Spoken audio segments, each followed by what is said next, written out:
Good morning everyone and welcome back to my mini blog. এইবার ফারাক্কা থেকে নিজের জায়গায় যাওয়ার পালা। তবে আজকে জানেন তো সকাল থেকে মনটা ভীষণ খারাপ, কারণ অন্যবার বেশ আনন্দ মজা করি। আর কালকের দিনটা আমরা কিভাবে কাটিয়েছি সে তো আপনারা আমার আগের ব্লগে দেখলেন। তাই মনটা এবার না একদমই এখানে থাকতে ইচ্ছা করছে না। প্রতিবারই এখান থেকে যাওয়ার সময় মনটা ভীষণ কষ্ট হয়, যেতে ইচ্ছে করে না। তবে এবার মনে হচ্ছিল কতক্ষণে বাড়ি পৌঁছাবো। এখানে একদম থাকতে ভাল লাগছিল না। যতক্ষণ থাকছিলাম ততক্ষণই মন খারাপটা যেন চারিদিক থেকে ঘিরে ধরছিল। আজকে আমরা বেশ কয়েকজন মিলে একসঙ্গে চললাম, মা, মাসি, সঙ্গে মামি, ভাই আর আমার ছোট্ট ঋষি।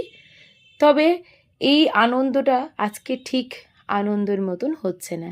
এটা যদি অন্য দিন হতো হয়তো বেশ আনন্দ মজা হুল্লোড় করতে করতে যেতাম, ট্রেনে জার্নিটা বুঝতেই পারতাম না। তবে সময় যেন কাটছিল না। আর বাড়িতে এসে শুরু হয়ে গেল মহাযুদ্ধ। ঋষির পাপা অনেক দিন ধরেই বলছিল যে ইলিশ ভাপা খাবে, তাই আজকে সে বাড়ি থেকে কাকুকে দিয়ে ইলিশ মাছ কিনিয়ে কাকিমা সুন্দর করে কেটে বেছে ধুয়ে পাঠিয়ে দিয়েছে। জানে যে আমি একদমই মাছ কাটতে পারি না।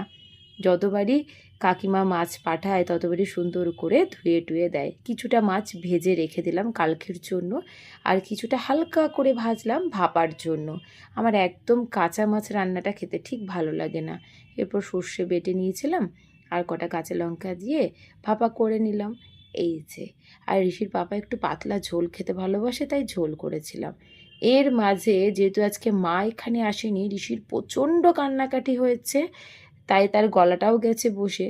আর যাতে সে বাড়ি চলে আসে তাই মা তাকে একটা গাড়ি কিনে দিতে বলেছিল। ওই যে গাড়ি। আর ঋষি পাপা বাড়ি থেকে কত ফ্রেশ ফ্রুট নিয়ে এসছে দেখুন।